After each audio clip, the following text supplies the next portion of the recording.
All right, on this episode of Bowks Talking Bouts, excited to be talking to an individual set for quite the intriguing fight at BYB 18, and it goes down in the co-main event. The cruiserweight Police Gazette World Diamond Belt is on the line, and a very compelling rematch as Marko Martinjak and Jarome Hatch get out there into the mighty Trigon to test skills, and great getting to have Jarome on the show and talk about all of that. How's your day going there, man? Hey, it's going pretty good. Just wrapped up the first little gym session, strength conditioning, and got back here in time to hop on with y'all. Yeah, and June 25th, definitely coming up real soon for that. A stacked card for sure, and I very much enjoy the concept of the card. A lot to talk about for sure, but before we get into all of that, just wanted to congratulate you on signing that 4-fight contract extension. That seems to be big news for sure. Oh, hey, thank you. Yeah, it was a good thing, man. Try to keep it rolling. I'm glad they were able to, avoid the first half of the first one and kind of make new arrangements and a new contract to kind of fill it out. So we'll see what the next 4 fights brings. Yeah, and this seems like a cool concept, just the whole USA versus UK thing that underpins the BYB versus BKB dynamic. Like, do you find that especially cool? Like, I feel like probably part of you is representing where you're from in each fight, but it seems especially pronounced here. Yeah, sure. Yeah. I mean, I definitely got a lot of American pride. I get, you see me and my coach. We're really proud Americans. Patriotic. I got 2 flags on my body for tattoos. Yeah, I love this country. So, not really pleased with some shit right now, but still love this country, and I think we can get back to our roots. And it seems like you take pride in the Police Gazette belt, just the rich history. Can you speak to that, just now being, part of the Police Gazette history?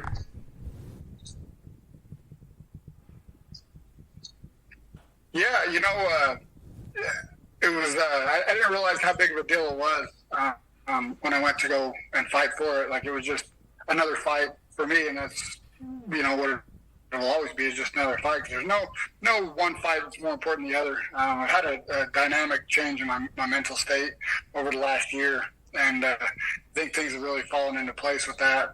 The Police Gazette, it was a huge thing, because I've always wanted to just kind of stamp my name in history, and that was one of the many ways I plan to do so. That's why I teach my kids. As a man, all you have is your name and your word. So when they both, jive with one another, so I can, really try to push being a good example for them and being able to, accomplish things that I never thought was never a goal of mine. Like I said, this has just been a hobby that's really taken off for me and starting to take it full time, along with, other business ventures. But to have the oldest belt in combat history, the 1884, John Sullivan, all that, it was a huge thing. I have it displayed in my house, right there, and then I got my other one there, and then start chasing some more. But to see where they all come from, it was like the first original belt is awesome. To be able to have that, and it's mine, and something that my kids, I can pass down to my kids and give them something to also look forward to. So, Scott Burt, he really filled us in on the whole thing. I've done a lot of research on the Police Gazette, the foundation, the belt, and just kind of where it comes from. It's amazing. It's a huge accomplishment. Like I said, I didn't realize, the accomplishment it was until after I got it, Yeah, I love the insights, and you kind of touched on something like you're looking to almost like make more history going forward. Like, what does that represent to you? Do you have certain particular goals going forward? I do. Obviously I want to try to conquer every realm I can, and then most of all life, to where my kids have something to look forward to, and they really push me to trying to strive myself. Even my fiance, trying to be the best that I can be, to live a life that they're proud of, not only myself, but that's why we do it as men, right? So make history not only through the realm of combat sports, but also in business, with the business venture we're getting up and running right now, and just kind of things where I plan to change the world. First we're going to start with this country, and then we're gonna change the world. That's my goal. Yeah, and it seems like multi-sport goals are part of that too. I saw you had an MMA fight since your last bare knuckle bout, and you got to capture some gold and also avenged a prior loss there. So it seems like there was a lot of cool dynamics at play there. Can you talk about, what it was like winning that FFC light heavyweight title in April? Yeah, it was awesome. It was something that I've been trying to lock down with that opponent for about 9 years. So, it just never aligned, and it finally did. And was able to run it back. And it was more of like I said, the belt wasn't no big deal to me because I wanted that fight, and I wanted that fight for a long time. But, in order to, jump from sport to sport, it's been really good. And also, like, this bare knuckle thing really has changed the dynamic of my mindset, and I think it's obviously helped in the MMA world too. So it's been really good in that aspect to be able to capture 2 belts within 5 weeks.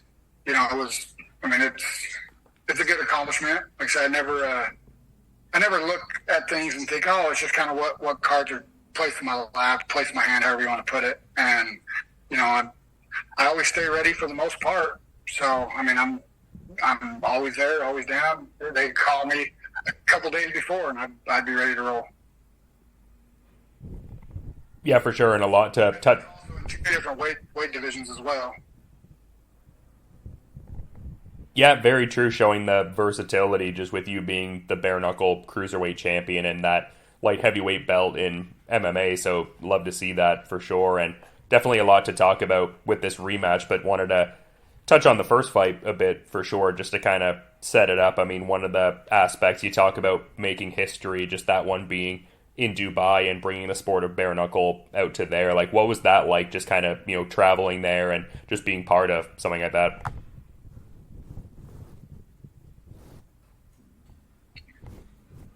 It was really good to actually go out there, not only because it's been a bucket list thing of mine, and I did it too, go out there and be able to experience that and let this sport, help me accomplish things on my bucket list as well, with the traveling aspect of life. Because I come up, my profession was ironwork, so I'd build skyscrapers and ethanol plants, power plants, things like that is what, the power side of things, also into the plants with the iron and rigging. So, the aspect to go out there and see the architecture was incredible. And then I was just going out there, to fight. I was like, well, it's just a fight. So I don't ever think of fights. I don't let them get to me. It's just another day. It's another fight. I'm comfortable in there. So to be able to go out there, and like I said, it didn't really hit me till after. Once I had known, okay, it's the first one in the Gulf region. It's the first one here. This first, and it was just I was able to headline it, and it was an incredible opportunity, and I was able to capitalize on it. So I'm looking forward to the rematch. I think that I know their way around it. So, as far as I think that he should have definitely, fought a couple other guys to make his way back up, but they're doing a USA versus UK, a BYB versus BKB. So, and I think that,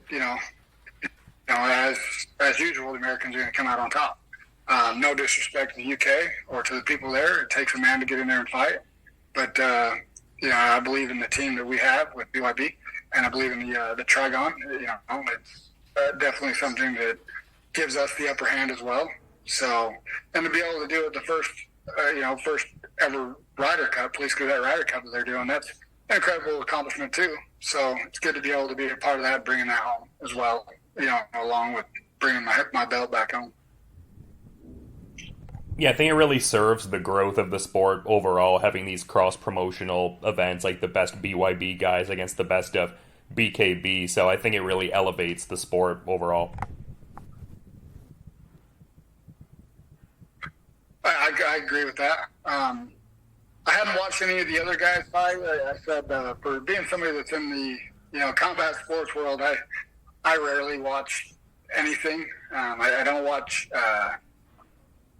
really footage. I mean, every once in a while I will, but and I would watch a couple on my guy, and then that once I can see where their weaknesses are, open up their holes, then I'm done. And I always think about it when I'm in there training and different aspects. And me and my coach, we bounce things off each other. And hey, did you see this? Did you see this? Or we'll sit down, we'll watch it, a little bit of film, and we'll bounce back and forth on it. And even while we're in there training, hey, this will work too. What do you think about this? And it's really good to put both of our minds together.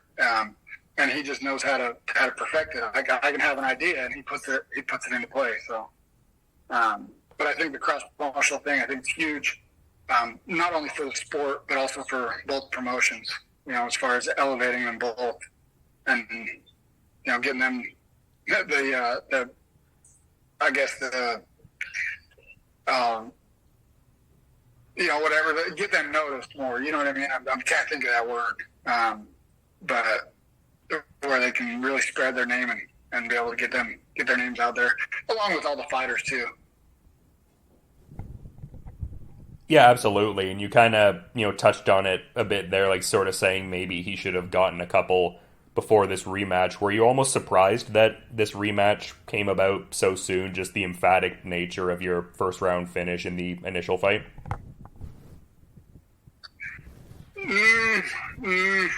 Yes and no. He had said something about it, and I knew with his, resume with BKB, I figured it'd make something happen. But I mean, it doesn't matter. You know what I mean? He can train. But there's one thing he can't train for my power. So, it could take a few minutes for me to get it, and I'm going to get mine. So it doesn't matter. I mean, he's very technical. He's long. He fights tall. And I was able to, and I knew what I had to do to get in there to capitalize on that, and I did, and I'll do it again.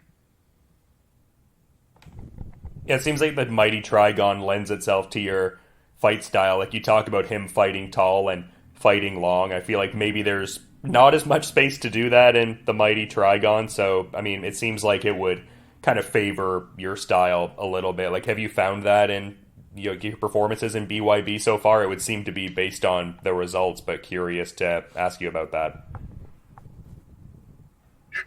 Yeah, I do. I think that the Trigon, or the almighty Trigon, and I really think that does favor me in that aspect, because I like to fight. And when I say I like to fight, it's when I get in there, I don't like boring fights, right? So even with MMA, there's a lot of boring fights. There's a lot of technical things that go into it with the different types of martial arts that go into it, but they're boring for a standard fan, especially with people that have followed me for 18 years of my career. I go out there and I get it. I put asses in seats because of that. Because if you blink, you might miss it. Then you got to watch the replay. So that's one thing that I think that the Trigon really does help me with, is the ability of making you want to fight, because it's such a small surface area. So I'm really, I like that. Plus, you can do the dirty boxing if you get inside. Because if you don't move, lateral, or you don't do anything, if I can cut you off, I can put you into a corner. And when you're in a corner, then you're really, fucked. You know what I mean? So it's kind of one of them deals. Yeah, I know, I hear you. I mean, seems to be the case with your style and the confines of the Trigon, so love to see that. But we were talking about, using your career as a means to kind of get to travel and see the world. I mean, it seems like a cool thing to be able to go off to London and, now defend this belt after that, Dubai belt garnering win we were just talking about. And you seem to be respectful towards, the BKB guys in UK in general. Like, how does it feel to kind of be readying to defend the gold in London, England? It was when I first heard, when I first signed with them, they were talking about, they were doing a show like a month or two later in London, jumping across the pond. I was like, hell, I'd like to do that. 'Cause it's always been a goal of mine to fight outside of the U.S. I had an opportunity to, one other time in Canada, but with all the heightened bullshit that was kind of going on. I never was able to do that. So, and it's connecting to the U.S. So to be able to go over to London, I was like, hell yeah, I could do that. Well, when they called and they asked me about Dubai, I was like, I was mind blown. I was like, holy shit, of course. You know what I mean? And then I knew that I had a little bit of homework to do, which it didn't take long. He only had a couple fights, but when they called and asked, I said, yeah, absolutely. I've never turned down a fight. I never would. I don't give a shit who it is. So to be able to go over there to London and knock off another bucket list thing of mine, for the travel spot, it's incredible. I really wish I was taking, my kids and my girl, my family with me. But we're going to go there. We're going to do our damn thing, and we're going to come home, and we're going to bring that belt home. So in order to get that opportunity to go there, and not only just go over there to fight, but actually to represent and be on Team USA is what really kind of got me. And I was like, hell yeah. And you guys will see with my trunks, I got some new trunks and everything, a new setup. For those that do follow me on MMA, they've seen my banner. It kind of falls in line with that and just, my beliefs with the combat sports. So, it's really cool. Yeah, things have definitely loosened up a bit in my neck of the woods, so hopefully we can eventually get you out to Canada, though. Yeah, I've wanted to, because there's a lot of hikes, man. I'm a very avid hiker, outdoorsman, so there's a lot of hikes that I've got marked on my, TikTok and my, Facebook and Instagram and stuff like that, that I definitely followed, a bunch of hashtags. That way, when we do get up there, we'll be able to go and take a week or two and go up and hike. I actually just got invitation. Unfortunately, I wasn't able to take it, to go up there and help a guy with, the world champion with one FC, whatever the MMA guy. He has the light heavyweight belt, and he was the one to come out there and train him because of his fighter coming up. And unfortunately, with everything, I got full custody of my kids. So with the obligations that I have as a man, a father, and things like that, I wasn't able to get up there and spend as much time as I would like to with the guy, but told him to definitely keep me in the loop on the next one to be able to have that opportunity. Plus, his fight's, I think, the day or two before mine. So, I told him next time, if I ain't got nothing lined up, then I'll definitely make it a priority to get out there. So, I love Canada and what I see. It was just, like I said, all that, everything is hopefully, getting loosened up to where we can make that happen. Yeah, I mean, thankfully a much more, casual landscape and respect for, always putting the family first. That seems to really come across from, like, the, I guess, research and backgrounding I did on you. Like, it really seemed like bringing the belt back home to your kids was especially a motivation. Like, obviously you want to win for your own benefit and you're a competitive driven person, but how much does, bringing the belt back home to your kids really add that extra, I guess, fervor to your already strong motivation you have? Yeah, absolutely. Just another notch for them to also look up to, and it's brought a lot of eyes also in the community and stuff, which really has helped out with the next chapter of my life and what we're wanting to do, as far as for helping kids and stuff like that with the business. So I think things are going to really take off back here, where I stay in Texas right now, and then back home in Utah, where I'm trying to get back to. So I got some issues we're trying to take care of, and then we'll be back and getting everything launched up. So yeah, and it seems like they're kind of getting into their own athletic endeavors too, like running and soccer, from what I could tell. So that must make you proud, kind of seeing them go on their own athletic journey and all. Yeah, we definitely push that, good health and fitness on these kids. Something I wish that I had more of growing up, as far as the proper eating and stuff. But, I've been able to pass that down and continue to strive to make sure that these kids are doing right with their sports, baseball, soccer, wrestling, whatever it is they put their mind to, football. Either way, we're making sure that their footwork's good, their ergonomics are good, and that way they can apply it to whatever sport that they choose to do, track, all that. So yeah, no, definitely awesome that you're doing that. And I feel like I'd be remiss if I didn't get some more specifics on this business endeavor you're working on. You seem to be, fired up about it. Yep. Nothing fires a man up, than seeing his kids do, better than what he was that age. And, I'll strive to make them better than what I am. So it's one of the things, but. Yeah, you love to see that, but you were talking about the business. Like, what specific, like, lane of business are you in? Like, what are you getting up to in that regard? So right now we're doing some camps. We're going to be doing camps for, here and all around for bowling. It's a huge thing that happens, and it affects more than people even understand. But also being able to tackle that, but also the, when I get back home, I want to launch everything for, the life skills, things that they don't teach anymore, whether it's changing tire, oil, fishing, hunting, things like that, to where they can, how to survive, little things like knots, putting up tents, things like that, to where these kids can have a life outside of what the school's teaching them, things that we know in life that you need. So just to teach them the life skills, cooking and doing it all through health and fitness. That way their priority is their own health, and then their mental state, well, everything else it'll clear out. These, they have a lot of things going on with, around the world, and a lot of it in our government. It's pushed onto these kids, and, parents are easy to throw a screen in front of their kids versus going out and throwing a ball. So we want to make sure that we give these kids, a life outside of that, to where they can get their parents also active with them and bring it all in, because it takes community, right? So if we can create unity between one another, as a community, and then we can grow it and just continue to grow this to where we change the state, the country, and then eventually the world. So that's my goal, is to have different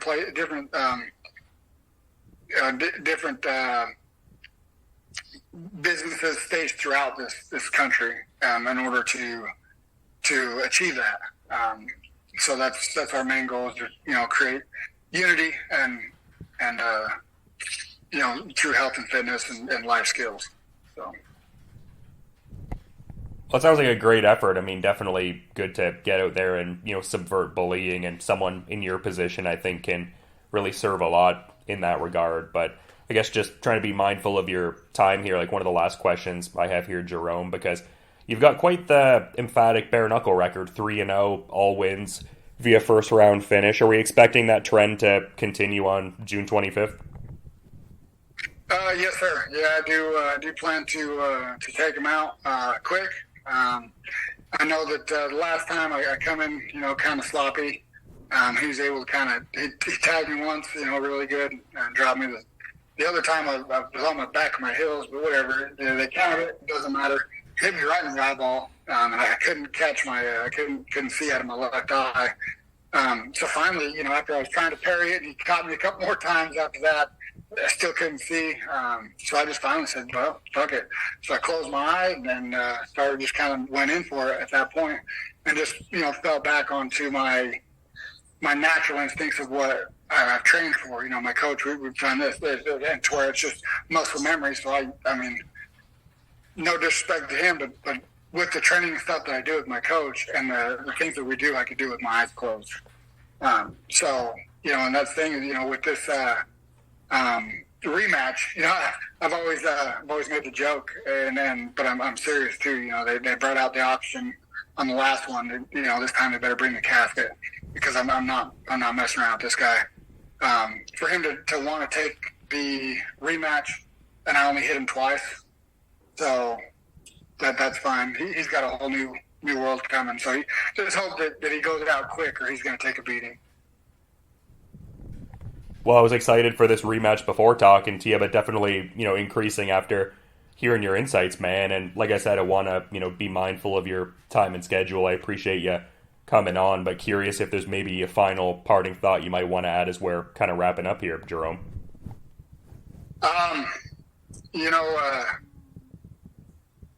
There's really not much that I can say, other than, I'm really excited about going across the pond, defending this.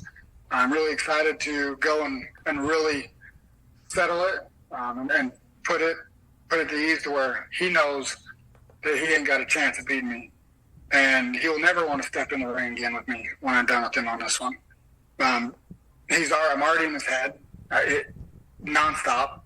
So everything I post, him or his coaches, everything looking right away. And I love it. I'm just living right free in his head. But there's one thing that he can't train for, and that's my power. So he's got to figure it out because I'm coming for him. I'm going to come hard. I'm not giving no mercy, no nothing. I'm coming out, and I'm going to hurt him. So hopefully the ref stops before I do. I know it's a sport, but I will shake his hand afterwards. But until then, we're both in there to do the same thing, and I promise you I will come out on top. Very compelling fight. There's a lot going into it, a lot of championship belts and high-level bare-knuckle skills involved. And yeah, I mean, June 25th can't come soon enough. Very excited for, this Marko Martinjak rematch specifically, but the entirety of the BYB 18 card. Just such a great concept. So thanks so much for the time, Jarome, ahead of this cruiserweight Police Gazette Diamond Belt title defense, and you have a good rest of your day, man. Yeah, hey, I wanted to say one thing as well, man. I wanted to ask you, what this is going to be on. But first off, I do want to thank my coach, Shane Stoneman. He comes out. He's been staying with me, but he comes out to make sure that I'm trained and I'm ready for this stuff. He's an incredible coach. He utilizes my strengths, and it's really cool to see what he can do versus, a lot of coaches and a lot of things, they do like that whole common core shit where they teach everybody the same things, and he teaches shit that works to your strengths. So, I do want to thank him for that. It's incredible, and I don't thank him enough. So, but I do want to know, on your end, what this is going to be under, like that way I can share it when it'll be out, who it's through, what organization or whatnot. That way I can just watch out for it. Or I can give you a follow on Facebook or whatever it is. I do have my socials, which is all, the Hatch MMA through Facebook and Instagram. And then also Hatch Magic on YouTube. I just started a YouTube channel, going to start getting that stuff up and rolling. Oh, that's awesome to hear. I could definitely send you the relevant links through social media. It should be on Spotify and probably get a YouTube video out of it and then a written feature on Bare Knuckle News. So yeah, I could hook you up with any of those relevant links there for sure, man. Just send you the link to your Instagram or whatever works. Dude, I greatly appreciate you having me on, man. It really does. It means a lot. Thank you for taking the time. Likewise, man. Great getting to talk to you. You have a very exciting style that I've been enjoying so far. So great to finally have you on the show. But yeah, you enjoy the rest of your day, man, and looking forward to the fight. Yes, sir. All right, man. Be good. All right, on this episode of Bowks Talking Bouts, excited to be speaking with an individual set to compete in a very intriguing fight at BYB 18, which goes down on June the 25th. And the Police Gazette World Cruiserweight Diamond Belt going to be on the line as Jarome Hatch steps into the mighty Trigon against Marko Martinjak for a very compelling rematch. And great having Marko on the show for the first time. How's your day going there, man? Hello, my day is going fine. Relaxing and cutting weight. And yours? Yeah, no, can't complain. I'm, doing what I love, getting to talk to, fighters ahead of big events, and this very much fits within that, I think. Like, I love the crossover dynamics with BKB and BYB, and then also the theme of, like, the US versus the UK kind of thing. Like, what was your, initial thought when being part of this event was kind of put out to you? Like, I imagine you were excited for that specific fight, but in terms of just, like, the structure of the event, like promotion versus promotion, country versus country, like, did that kind of get you fired up a bit, or what were you kind of thinking there? First, I don't represent Team UK, I represent Team Europe. We are Team Europe because I'm not from the UK, I'm from Croatia. I'm very honored to be a part of that team, and I can't wait next week to fly in London and fight against Jarome.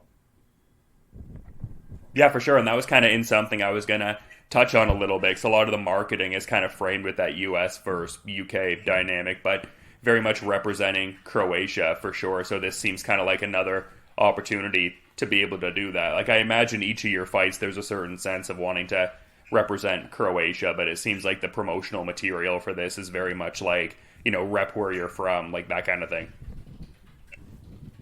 I didn't get it because because your voice a little moves down. I didn't get you. Oh, sorry, just saying that it seems to present a good opportunity here to, like, especially represent where you're from. Like, I imagine you do that in each fight, but it seems like the promotional material for this very much is more focused on that, even. Yeah, I'm very glad to fight next week. Listen, but we fighters, I think that we are here just for our own. You know, we fight. We are in that triangle ring where we put us. We are alone in there. You know, so we fight for ourselves. But be part of this good team is. I think it's very good for my country, and I think this is the best because I'm the only Croatian fighter who fights in bare knuckle boxing, especially in BKB and BYB on the high level, and that's it. I can't wait.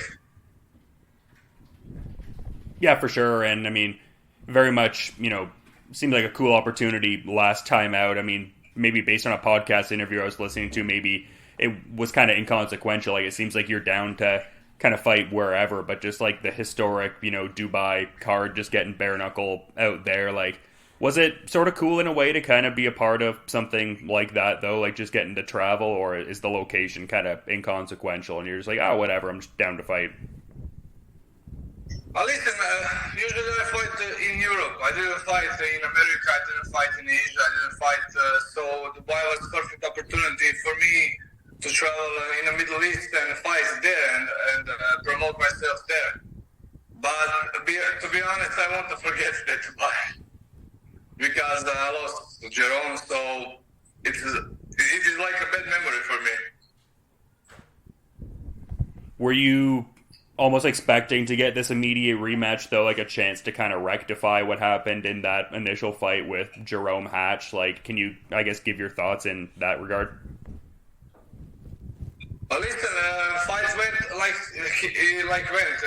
I dropped him 2 times down, and I felt cocky and lowered my guard, and he caught me, you know.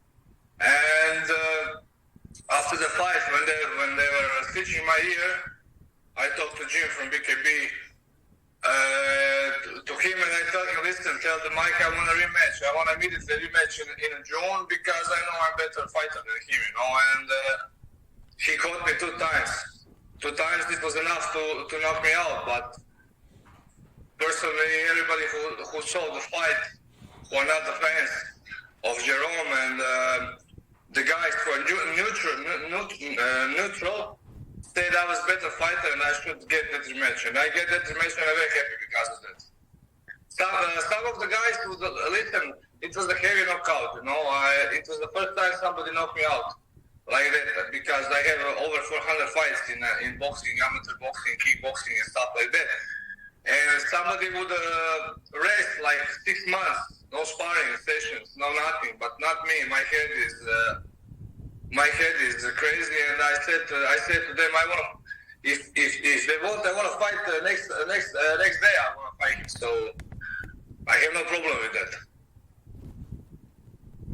Yeah, and you touched on the experience in other combat sports, and during your interview with Aaron Tohill, I was checking out there. It seemed like in boxing, you were often kind of slated in like that journeyman kind of role, just in as far as getting like big money offers, but like a couple days out from fight night without the chance to kind of optimally prepare yourself. But it seems like with bare knuckle, it really presents people with the opportunities to just assert themselves as the A side by virtue of how they compete. Like, is that a refreshing sort of thing for you to be a part of? Yeah, because listen, every martial arts, boxing, kickboxing, it's a martial arts, you know. And I think the bare knuckle boxing is like a real combat sport, you know. You have to be focused 500%, you know, and one slip, one mistake, you can be heavy knockout with in sports with the gloves. So especially if you don't pay attention in the class, you get knocked in the bare knuckle like me in Dubai. But that is the sport, you know, and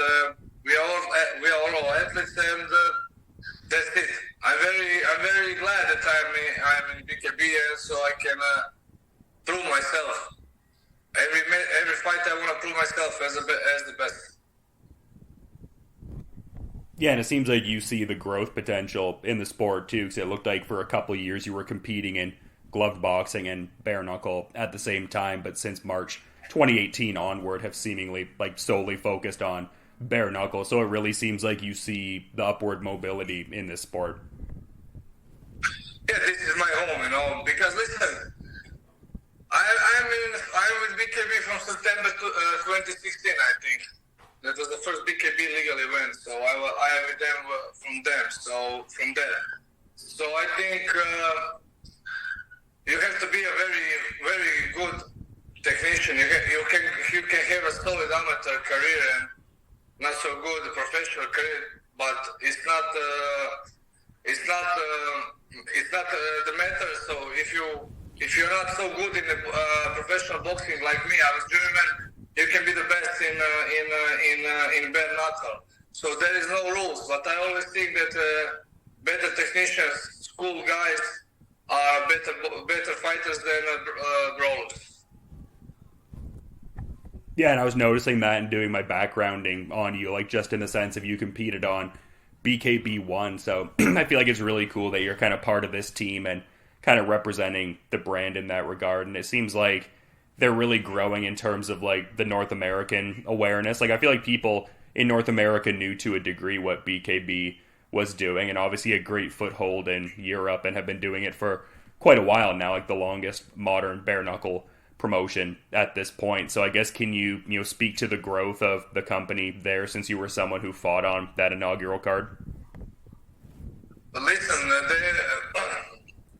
from the first day I was fighting for them, we were fighting some it was low class gyms, and no offense to BKB, but you have to start with something, But every show they have now is auto arena, so I don't know any promotion in the world that gets every 5-6 times a year that kind of arena in their so they can put the events there.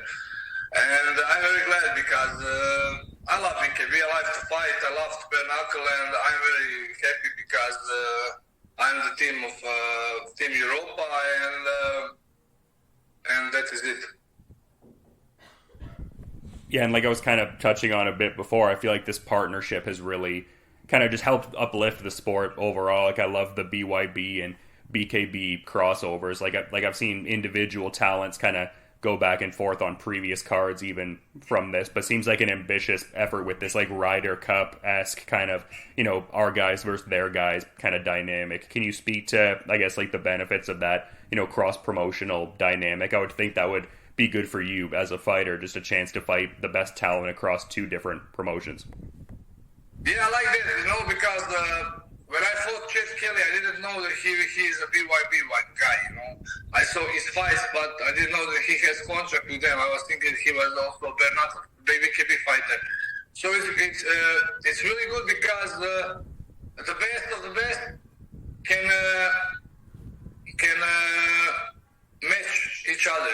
I go in America, somebody from America come to London and Dubai and stuff like that. So this is a good stuff, because every fighter wants a challenge in the life, and I am also like that because I don't like monotony, because when you have a 6, 7, 8, 9, 10 wins in a row, you get used to that, and you think you are untouchable. Like was thinking in Dubai, but this is good because I said to Barry Jones fight Tommy Turner and me fighting Hatch, so it's going to be a great card. I like that. Yeah, and you've kind of touched on it a couple times there. Like it seems like, from what you can tell, like the biggest, I guess, turning point in that fight was, I guess, just like getting overconfident after the pair of knockdowns against Jarome Hatch. Is like, I guess, the biggest amendment in this fight just going to be kind of maintaining that temperament across like the distance more so, as opposed to, like, not saying you're not going to pursue the finish obviously, but just kind of not getting back into that pocket of maybe getting overconfident, for lack of a better way to phrase it? Well, listen, I don't think. Listen, this time I'm gonna be smart. Last time I was so full of myself, and he with that KO, he landed me on the earth. I was thinking that I was untouchable, that I can, that nobody will beat me. But shit happens, and Jarome caught me 2 times, and the fight finished like it finished. But this time I'm gonna be smart. This time I'm gonna be boxer. I'm not going to be brawler. Yeah, fair enough. And is there a certain familiarity that comes from, now getting ready to get back into the Trigon? Like, did you, I guess, take any experiences from that initial effort that could lend itself to, this one just being more familiar with, the uniquely, compact kind of space there? Interesting question. Because of that, I was talking to the guys, English guys who fought in Trigon, and they say it's like a small surface, And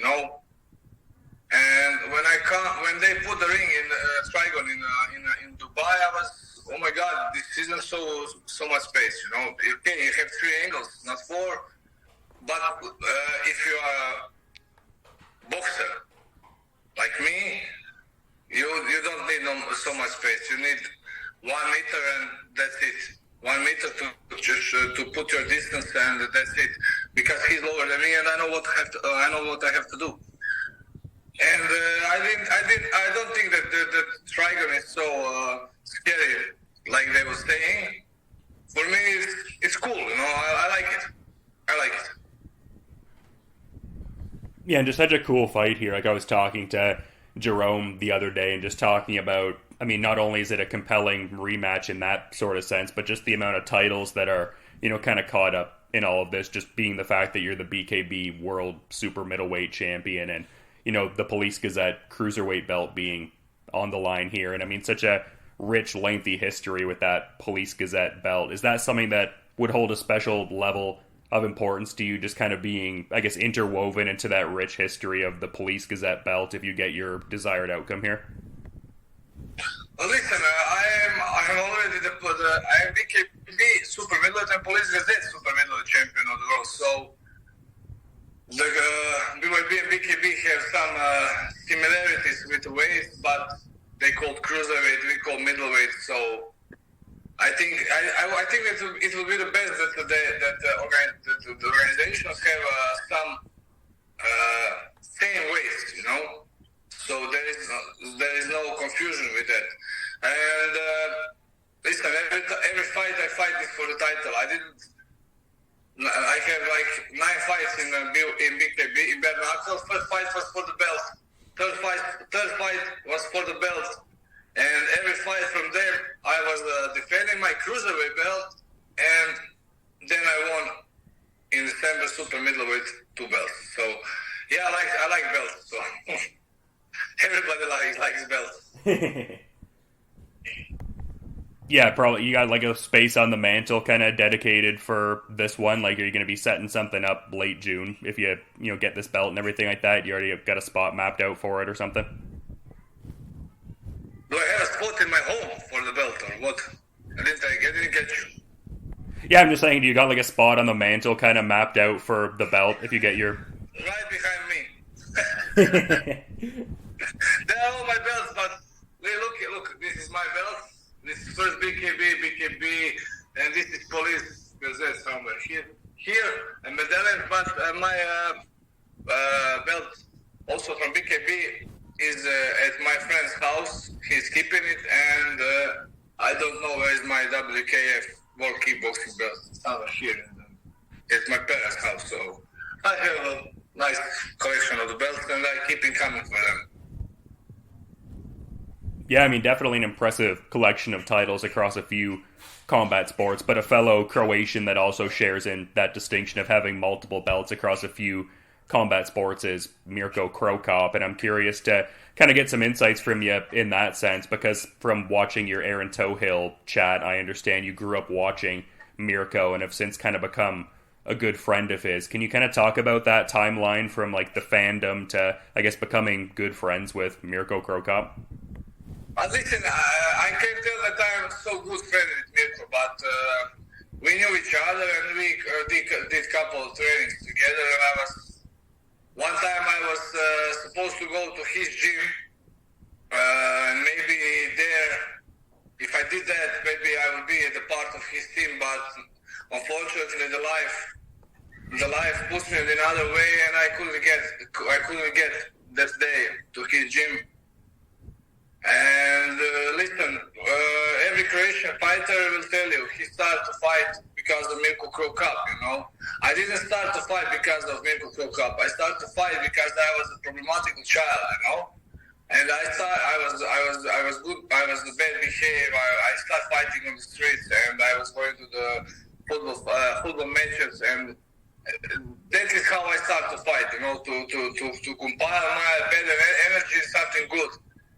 But Mirko is the greatest fighter in Croatia who ever lived, and I think that nobody will never touch the scale what he put. And everybody in Croatia grew to watch Mirko, especially my generation.